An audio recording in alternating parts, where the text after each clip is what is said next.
Hello दोस्तों, exact mystery में आप सभी का स्वागत करते हुए मैं हूं अशोक कुमार राज और मेरे तहे दिल से आप सभी को नमस्कार, आदाब, सत श्री अकाल, राम राम।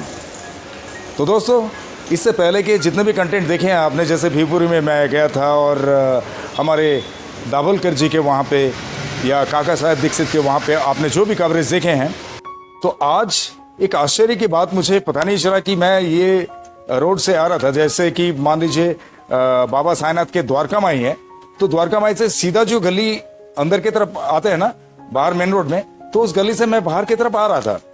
तो यहाँ पे आते हुए अचानक से ये कनिफनाथ करके एक मंदिर का दर्शन हुआ। ये जो हमारे कनिफनाथ महाराज जी हैं यहाँ पे विराजमान, और उनके बाजू में मैं आप लोगों को क्लोजअप भी दिखाऊंगा इसका। तो ये कनिफनाथ मंदिर को जैसे ही मैंने देखा, तो यहाँ पे आके मैंने देखा कि ये पंडित जी से मुलाकात हुई है और इनके बारे में जितनी भी जानकारी मिली कि बाबा यहाँ पे आया करते थे, बाबा साईनाथ यहाँ पे आया करते थे, करेक्ट। तो मुझे बड़ी खुशी हुई कि बाबा साईनाथ जब यहाँ पे आया करते थे, दैट मीन्स ये मंदिर भी बहुत पुराने हैं। और जैसे कि खंडोबा राया का भी आप लोगों ने देखे हैं, पहले के कंटेंट में मैंने दिखाया था, तो इनके बारे में मुझे तो बहुत ज्यादा कुछ जानकारी नहीं है, लेकिन हमारे पंडित जी यहाँ पे उपस्थित है और बहुत विस्तार से वो बता सकते हैं और आप लोग बड़े खुश हो जाएंगे। और मेरा ये रिक्वेस्ट है आप सबसे कि जब भी आप लोग बाबा के दर्शन में आते हैं शिरडी में, तो ये मंदिर में आप लोग आ सकते हैं द्वारका माई से। जैसे ही आप लोग द्वारका माई के एग्जैक्टली सामने से जो गली बाहर की तरफ आ रहा है, तो उसी गली से आएंगे, किसी को भी पूछेंगे कानिफनाथ मंदिर, बड़ा अच्छा लगेगा। यहाँ पे सुकून है। मंदिर तो हमारे लिए स्वर्ग जैसा ही होता है, हर एक मंदिर हमारे लिए महान होता है। तो चलिए इसके बारे में विस्तार से जानकारी हम लेते हैं इस पंडित जी से। पंडित जी, आपका नाम जरा हमारे दर्शकों को बताइए। मेरा नाम महेश पाटिल है, मैं शिरडी में रहता हूँ। अच्छा, ये बताइए कि ये जो कनिफनाथ महाराज के जो मंदिर है, तो कनिफनाथ महाराज का मंदिर कितना दिन से यहाँ पे है, मतलब कितने पुराने हैं? वैसे देखा जाए तो ये मंदिर का कुछ ईयर्स हमें मालूम नहीं, लेकिन ऐसा कहते हैं जब कानिफनाथ महाराज जी सर्वाइव करते थे अलाइव में, तो वो इधर आके गए। इधर एक दिन उन्होंने आराम किया था और यहाँ से फिर वो आगे गए थे। तो ये तब से, क्योंकि जितना भी हमारे पास अभी तक जो एविडेंस है, वो एटलीस्ट नियर बाय 100 ईयर्स का एविडेंस हमारे पास आज है। तो उसके बिफोर भी ये मंदिर था, तो ये बता सकते हैं मुझे। अच्छा, ओके। तो ये कानिफनाथ जो है, कानिफनाथ नाम का अर्थ जरा मुझे भी पता नहीं है, मैं हमारे दर्शकों को भी बताएंगे तो उन लोगों को आसान हो जाएगा समझने में। देखो, ये एक्चुअली 9 ब्रदर है टोटल। इनका नाम, इनको नवनाथ से जानते हैं। तो उसमें मच्छिंद्रनाथ जी, जालिंदरनाथ जी, गोरखनाथ जी, ऐसे ये टोटल 9 जन है। उनमें से एक ये कानिफनाथ जी है। अभी ये जो कानिफनाथ है, इनका जन्म हाथी के कान में से हुआ है। कानिफ बोल के कान, हम उसको मराठी में कान बोलते हैं, तो वहां से उनका नाम कानिफनाथ पड़ा है। इनका जन्म हाथी के कान में से होगा। हाँ, ओके। बड़ा अच्छा लगा मुझे, आपने इतने अच्छे तरीके से बताया। और ये जो है, ये शिरडी में ही मतलब अवस्थित है। तो शिरडी में होने के नाते मैं तो इतना जानता हूँ कि सारे के सारे जो भी हैं, ये बाबा से कनेक्टेड है, हमारे साईं बाबा से। और एक साईं बाबा के भक्त होने के नाते मैं देखा कि बाबा से कनेक्टेड जो भी चीज़ है, उस चीज़ को भी मैं हमारे सारे दर्शकों के लिए लाना चाहता हूँ, क्योंकि मेरे एग्जैक्ट मिस्टर चैनल के सारे के सारे व्यूअर्स, आप बोल सकते हैं, सभी साईं भक्त हैं, हमारे साईं परिवार के हैं। अभी देखो, तो साईं भक्तों को सुन के ये बात सुन के बहुत खुशी होगी। जी। जब बाबा भी शिरडी में अलाइव थे, तब ये मंदिर था। वो टाइम में मंदिर में कोई मूर्ति वगैरह नहीं थी, बहुत छोटा मंदिर था, जो ये मंदिर भी डेवलप नहीं था वो टाइम में। तब बाबा यहाँ पे आते थे, यहाँ से आके यहाँ पे इधर कुछ देर के लिए रुकते थे। इधर जो अभी जो खंबा दिख रहा है आपको, ये येलो वाला, अच्छा, वहाँ पे एक लकड़ी का पहले पुराने खंबे थे, जो पुराना मंदिर था। तो उसके बाद में थोड़ा सा चेंज हो गया, वो निकाल दिया। तो उधर बाबा खड़े रह के उनके साथ बातें करते थे, उनके लैंग्वेज में, उनके इशारों से वो बात करते थे नाथ जी से। तब मूर्ति वगैरह कुछ नहीं थी, कुछ चीजें थे जो हम उसके ऊपर रखते थे। वो अभी आपको दिखा सकता है, मंदिर रखा है वो चीजें। तो बाबा इधर आके फिर यहाँ से लेंडेबाग के लिए प्रस्थान होते थे। ओके। और ये जो नवनाथ है, जो मैंने बोला है, जैसे मच्छिंद्रनाथ जी, गोरखनाथ जी, जालिंदरनाथ जी, कानिफनाथ, भरतरीनाथ, चरपटीनाथ, रेवरनाथ, ऐसे इनका ये जो 9 है, इनका किसी का भी जन्म स्त्री से नहीं होगा। इनका सबका अवतार धारण हो गए। जैसे अभी मच्छिंद्रनाथ जी, उनका जन्म मच्छी के पेट में से हो गया। जालिंदर नाथ जी वो यज्ञ कुंड से जन्म हो गया। जैसे कानिपनाथ जी, उनका जन्म हाथी के कान में से हो गया। जैसे अभी रेवन नाथ है, वो नदी में आ गए। चौरंगी नाथ जी वो नदी में पानी में आ गए। ऐसा उनका जन्म अलग अलग तरीके से हो गए। तो ये सब अवतारी। तो ये चिरंजीवी है, जैसे हनुमान जी है। हनुमान जी कैसे पूरा चिरंजीवी अमर है वो, हाँ, मतलब मृत्यु करके कोई शब्द इनका नहीं है। नहीं होती। तो ये भी वही है। इनका जन्म, इनका अवतार जो धारण हो गए, ये कलयुग का प्रारंभ में हो गए।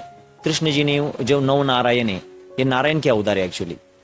हाँ, और शिव जी ने उनको अनुग्रह देके शिव जी ने उनको आगे बढ़ाया। ये जो नाथ संप्रदाय का जो पंथ है, वो शिव जी ने पूरा हाथ में लेके उन्होंने उनका संप्रदाय बढ़ाया। दत्त महाराज जी इनके प्रथम गुरु है। जो मच्छिंद्रनाथ जी पहले नाथ है, उनके गुरु दत्तात्रेय पहले है। तो बाबा के भी हम दत्त के स्वरूप में बचते, तो इसलिए नाथ और इनका बहुत क्लोज कनेक्शन है। जैसे अभी तुम साई चरित्र पढ़ेंगे, स्तवन मंजरी पढ़ेंगे, बाबा की स्तवन मंजरी पढ़ेंगे, उस स्तवन मंजरी में, साई चरित्र में इनके बारे में बहुत सारे नाम उल्लेख आ गए। जैसे कानिपनाथ जी के गुरु है जालिंदर नाथ जी, स्तवन मंजरी में बहुत बार इनका नाम आ गया है जालिंदर नाथ जी का। ऐसे बहुत बहुत अच्छा लगा कि ये साई सच्चरित्र में भी अगर इनके बारे में वर्णन है। दोस्तों, आप लोगों ने सुना कि साई सच्चरित्र में हमारे पंडित जी जो कह रहे हैं, तो मुझे तो इतना पता नहीं है क्योंकि मैं बहुत ज़्यादा पढ़ नहीं पाया उसको, क्योंकि समय लगता है। हम लोगों के पास धीरज की कमी है, ये बाबा साईनाथ को भी पता है। तो अभी देखो, नाथ जी के जो वेशभूषा है, इनके पास झूली है, इनका जो प्रसाद है विभूति का प्रसाद रहता है। हाँ, और इनके पास चिमटा है, जो चिमटा रहता है हाथ में। तो जितना भी नाथ जी के जितना भी उनके पास जो आभूषण थे, हम उसको आभूषण ही बोलते, तो वो सब आभूषण तुम बाबा के पास देख सकते। बाबा के पास भिक्षा झूली था, बाबा के पास चिमटा था, बाबा ने द्वारका माई में धुनी जलाया, उधर ही वहां से वो धुनी का प्रसाद ही सब लोगों को देते थे। तो नाथ जी का भी ऐसा रहता है, तुम जिधर भी नाथ जी के कोई से भी मंदिर में गए, आपको पहले धुनी दिखेंगी। पहले जैसे अपने मंदिर में भी इधर धुनी है। हाँ, तो बाबा भी वो उससे कनेक्ट ही थे। तो शायद ऐसे कह सकते थे कि ये भी नाथ जी से मिलने आते थे, दत्त महाराज जी नाथ जी से मिलने आते थे। तो वो एक ऐसा कनेक्शन है। गुड गुड, बहुत अच्छा लगा कि ये मतलब मुझे पता नहीं इनका बुलावा था होगा। आप लोग तो समझते हैं, आप सभी बाबा साईनाथ के भक्त हैं और हम सभी साईं परिवार से हैं। तो क्या होता है कि किसी भी मंदिर में हम तब तक नहीं पहुंच पाते हैं जब तक उस मंदिर से हमें बुलावा नहीं आता है, हमारी तरफ कोई खिंचाव ना हो। तो आज सडनली मैं बिल्कुल चौंकित हो गया हूँ। और अभी तो दैट मीन्स फाइनली आपसे बात हो ही रही है हमारे कानिपनाथ जी के बारे में, कि इन लोगों का जो लीलाएं हैं, इन लोगों की लीला है, ये बहुत ही मुश्किल होता है हम लोगों को समझना, क्योंकि हम साधारण मस्तिष्क के होते हैं और चंचलता हर एक इंसान में होती है। वो लोग कुछ आप बात करेंगे अभी 10 मिनट में वो भूल जाएंगे, इनके बारे में उतनी चर्चा नहीं कर पाएंगे। लेकिन इन लोग कभी भूलते नहीं है। और इन लोगों को पता है कि हमारे बच्चे जो है आए हैं शिरडी में साईं बाबा के दर्शन करने के लिए, और वो यहाँ पे आएंगे, कितने टाइम पे आएंगे, कब आएंगे, ये सारा कुछ इनको पता होता है। तो वैसे ही मुझे भी बुलाया इन्होंने और मैं आया। और ये भी मेरा एक बहुत बड़ा सौभाग्य की बात है कि मैं कानिपनाथ जी के बारे में सारा कुछ विस्तारित इन पंडित जी के जुबानी आप सब तक मैं पहुंचा पा रहा हूं। और जितने भी लाखों करोड़ों जितने भी व्यूअर्स आप लोग देखेंगे, आप सब तक पहुंचाने के लिए जो है ये कानिपनाथ जी की कृपा है और हमारे पंडित जी की जुबानी है कि पंडित जी इतने विस्तार से बता रहे हैं। बड़ा अच्छा लग रहा है मुझे सुन के। नवनाथ जी के बारे में एक ग्रंथ है। जैसे अभी बाबा के बारे में आपको जानना है तो आप साई चरित्र पढ़ना पड़ता है, तो आप उनके बारे में जान सकते हो। वैसे ही नवनाथ जी के बारे में जानने के लिए नवनाथ जी का एक भक्ति सार है, एक पोथी पारायण है बड़ा वाला। तो जब तुम पढ़ेंगे तो उसमें पूरा 9 जन का अवतार कैसे धारण हो गया, उनका लीला क्या हो गया, उनका काम क्या था, उनके टाइम में उन्होंने क्या क्या किया, वो तुमको डिटेल्स में तुमको जानकारी मिल पाएंगे। उसमें नवनाथ भक्ति सार बोल के ग्रंथ है, नवनाथ भक्ति सार। नवनाथ भक्ति सार। ओके, ठीक है। आप लोग भी अगर कोई चाहते हैं कि नवनाथ भक्ति सार ये ग्रंथ हमारे कानिपनाथ जी के बारे में, कानिपनाथ जी के जो 9 भाई हैं, इन लोग जिन्हें नवनाथ कहते हैं, पंडित जी बोल रहे हैं, तो नवनाथ के बारे में। और ये नवनाथ जो है हमने बचपन से सुनते आए हैं। ये मच्छिंदर बुगारा, ये जो है महाभारत में मच्छिंदर जी का जो है उल्लेख है। ठीक है, तो ये नवनाथ में से है। अब हमें तो पता नहीं, जब तक इनकी ताकत अपरंपार है। जी वैसे ऐसे जनरली लोग बोलते हैं कि ये मिलिट्री फोर्स है देवताओं की। जब ये खड़े होते हैं तो इनके सामने कोई भी नहीं रुक पाता, कोई भी नहीं टिक पाता। जो युद्ध में ये सबसे पावरफुल है।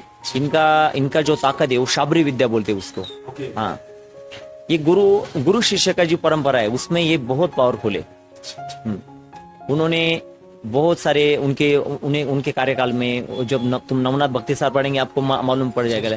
लेकिन मैं सिंपली बोल दूंगा कि इनका युद्ध बहुत हो गए। इन्होंने जब उनका अवतार धारण किया तो उनका युद्ध हो गया बहुत देवताओं से, दानवों से, बहुत लोगों से उनका, बहुत देवी देवताओं से उनका युद्ध हो गया। तो अभी तक वो किसी से हरे नहीं। हाँ, तो जितना भी उन्होंने युद्ध किया, देवताओं से किया, दानवों से किया, तो उसके पीछे का कुछ रीजन अलग है। और जगत कल्याण के लिए उन्होंने वो सब किया, जगत का कल्याण होने के लिए। इसलिए उनको मिलिट्री फोर्स भी एक तरीके से उनको देवताओं की, भगवान की मिलिट्री फोर्स बोलते हैं। तो ये सारा कुछ जैसे आप बता रहे हैं, तो ये सारा कुछ इनके ग्रंथ में उल्लिखित है क्या? ग्रंथ पढ़ेंगे तो आपको ये सब उल्लेख उसमें मिल जाएंगे। ये ग्रंथ जो है ये कितने भाषा में है?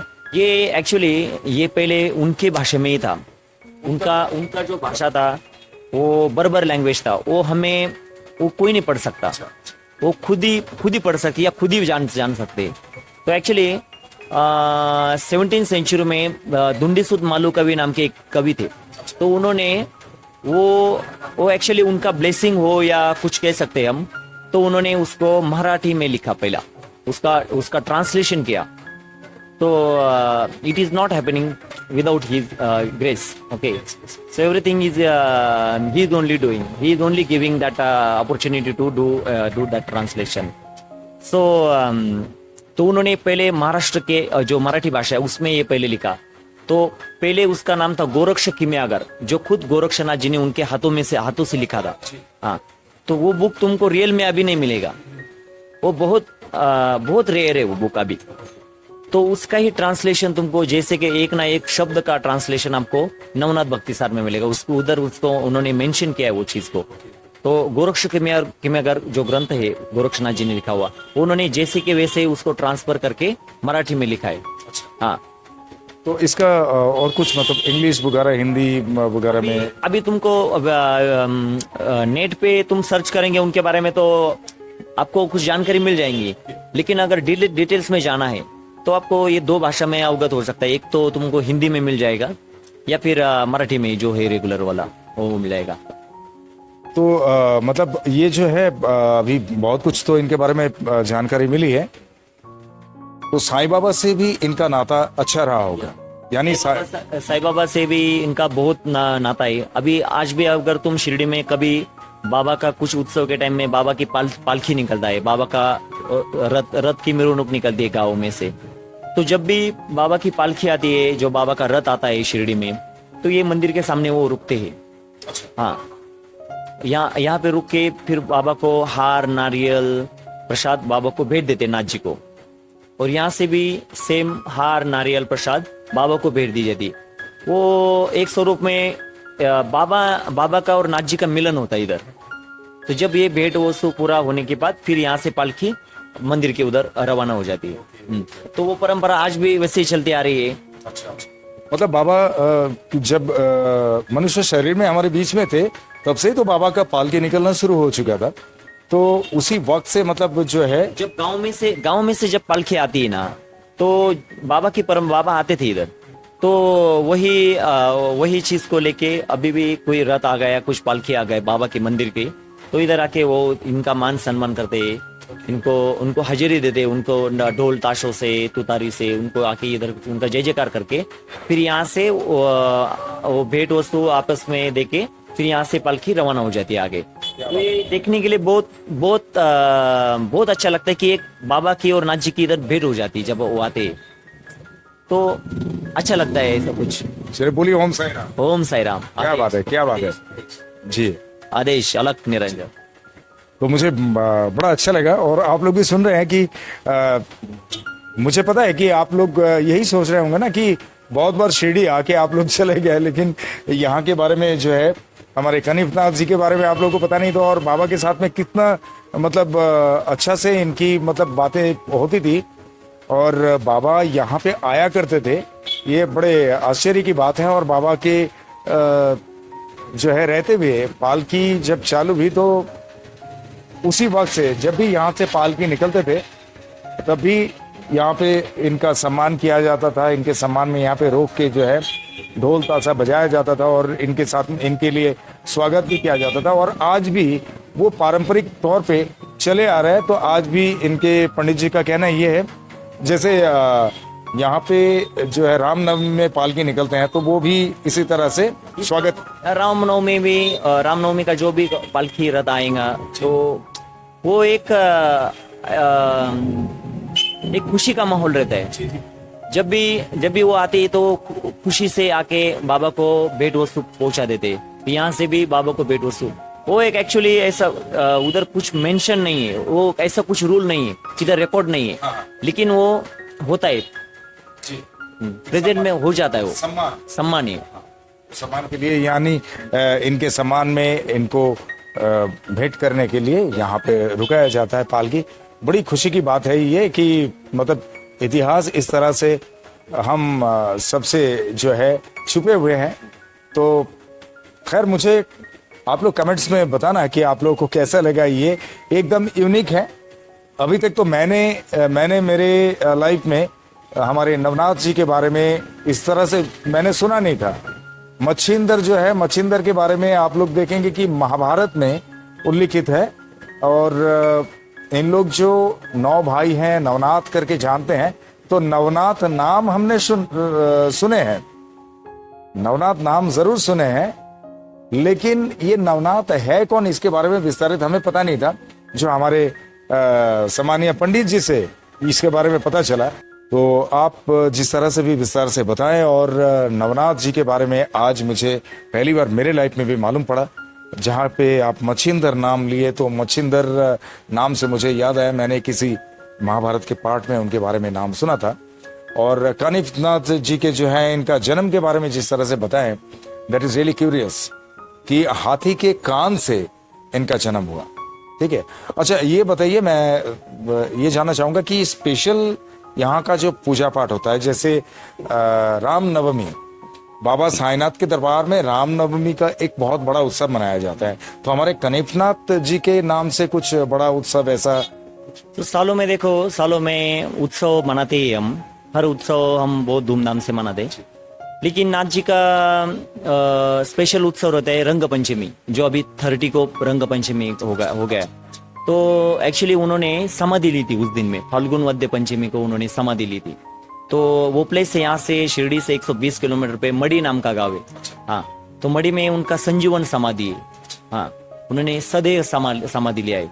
हाँ, तो उधर उस दिन में बहुत बड़ा उत्सव रहता है या बहुत बड़ी यात्रा रहती है।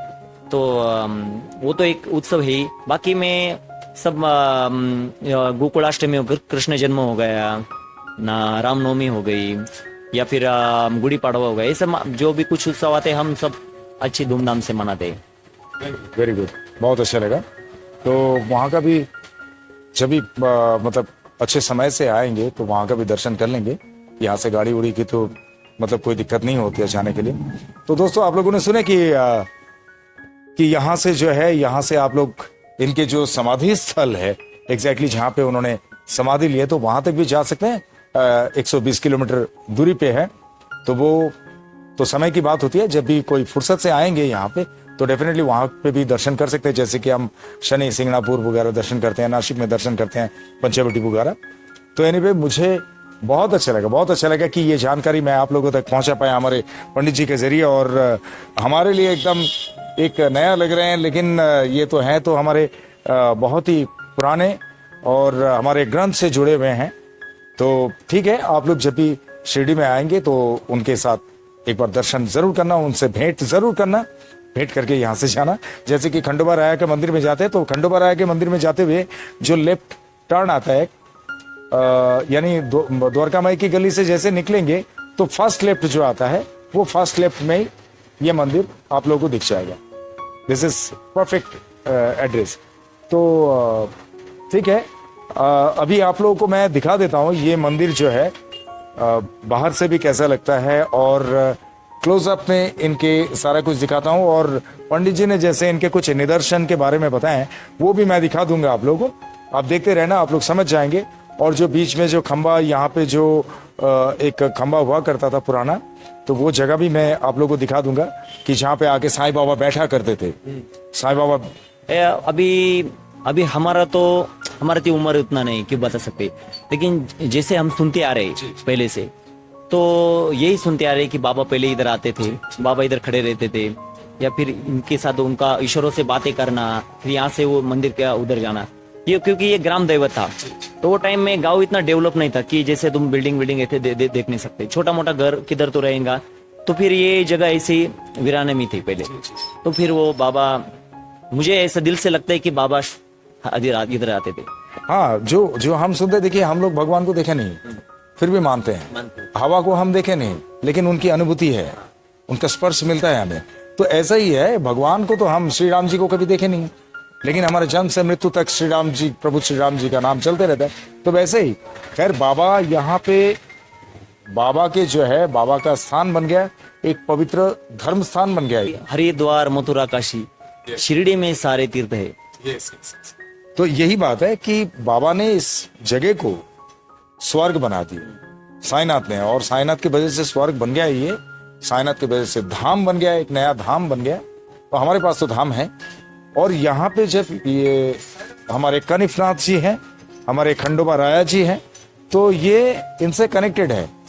तो इस बात की खुशी है हमें, क्योंकि हम साईं के भक्त हैं, और इसी वजह से यहाँ तक का आना हुआ।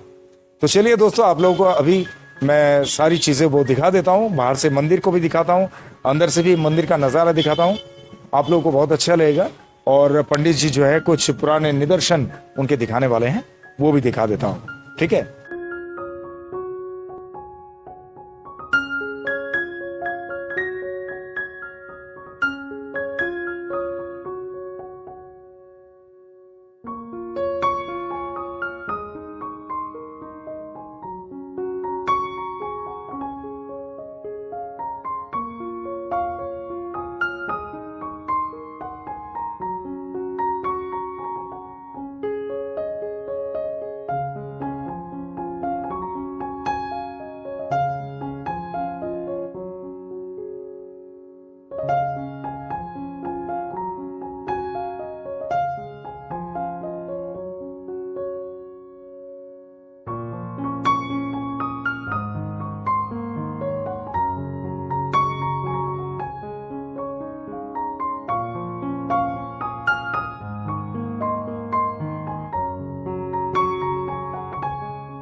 ये मूर्ति अभी इसका रिकॉर्ड नहीं है, लेकिन 1979 और 1980 को ये मूर्ति बैठा है। इसको मिनिमम अभी 50 इयर्स तो हो गए अभी ये मूर्ति को। तो उसके पहले इस इधर पीछे में देखो, अभी ये बाबा का मुखौटा लगा है, जो उनकी प्रतिमा है इधर। ये पहले इधर रखते थे समाधि के ऊपर से। तो पहले ऐसा कुछ नहीं था, मूर्ति वगैरह नहीं था, पहले यही रखा करते थे। ये मंदिर को कुछ नहीं था पहले। अभी देखो तुम ऊपर से देख सकते हैं, मंदिर बहुत पुराना है। इसका कंस्ट्रक्शन भी सैंड में बना है, ऐसा कुछ कंस्ट्रक्शन नहीं है प्रॉपर।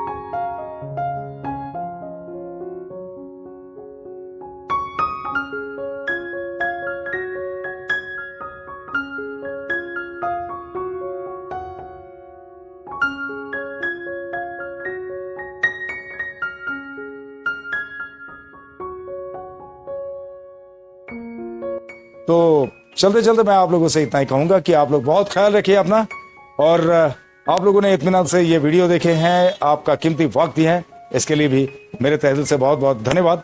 और हमारे इस पंडित जी के साथ साथ में आप सभी को मेरे तहे दिल से ओम साई राम। ओम साई राम। आदेश अलग। Yes, thank you.